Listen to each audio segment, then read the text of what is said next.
Olá, concurseiro! Espero que você esteja muito bem. Para que a gente entenda melhor o tema de hoje, que é a execução dos contratos, vamos dividir nosso conteúdo em 3 blocos. Hoje vamos conversar sobre os subtemas cumprimento voluntário, mora e inadimplemento e medidas coercitivas. No primeiro bloco, a nossa conversa vai ser sobre o cumprimento voluntário. Vamos começar com um exemplo simples. Imagine que você contratou um pintor para reformar sua sala e combinou um prazo de entrega. O pintor chega, cumpre o combinado, entrega o serviço dentro do prazo e tudo sai conforme planejado. Isso é o que chamamos de cumprimento voluntário. Ou seja, é quando as partes cumprem exatamente o que foi combinado, sem precisar que ninguém interfira. É o cenário ideal para qualquer contrato, porque evita problemas e gastos desnecessários. No direito, o Código Civil estabelece que o devedor deve cumprir a obrigação conforme o que foi pactuado. Mas cumprir não é só entregar o que foi prometido. É cumprir dentro do jeito, prazo e forma que foi combinado. Por exemplo, se você alugou um equipamento por uma semana, devolver antes do prazo ou com algum defeito não é cumprir voluntariamente, mesmo que a intenção do devedor seja boa. Cumprimento voluntário também significa confiança. Ele mantém a segurança jurídica e evita que as partes precisem recorrer ao judiciário. E, além disso, demonstra boa-fé, o que pode ser um ponto importante caso surja algum conflito. Agora te pergunto, quantas vezes você já contratou algum serviço ou comprou um produto e tudo foi entregue exatamente como você esperava?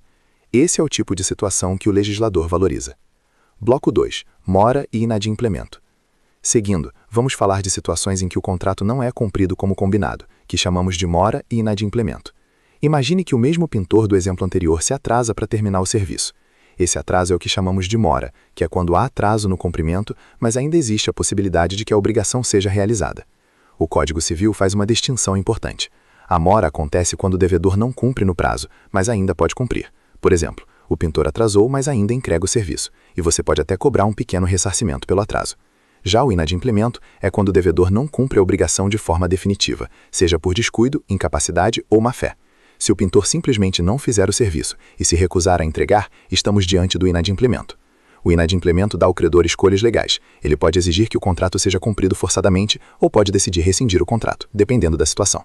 É quando você compra algo online e o produto não é entregue. Você pode esperar que o vendedor entregue ou cancelar a compra e pedir o seu dinheiro de volta. Essas opções existem para manter o equilíbrio e garantir que ninguém saia prejudicado de forma injusta. Outro ponto que vale a pena destacar é que a lei também leva em conta a boa-fé e a proporcionalidade. Pequenos atrasos, desde que justificados, não geram grandes consequências, mas atrasos repetidos ou descumprimento intencional podem gerar indenização. Por isso é fundamental entender que inadimplemento não é apenas uma formalidade, ele impacta a relação de confiança entre as partes. Bloco 3. Medidas coercitivas. Finalmente, vamos falar das medidas coercitivas, que são os instrumentos legais que o credor pode usar quando o devedor não cumpre a obrigação.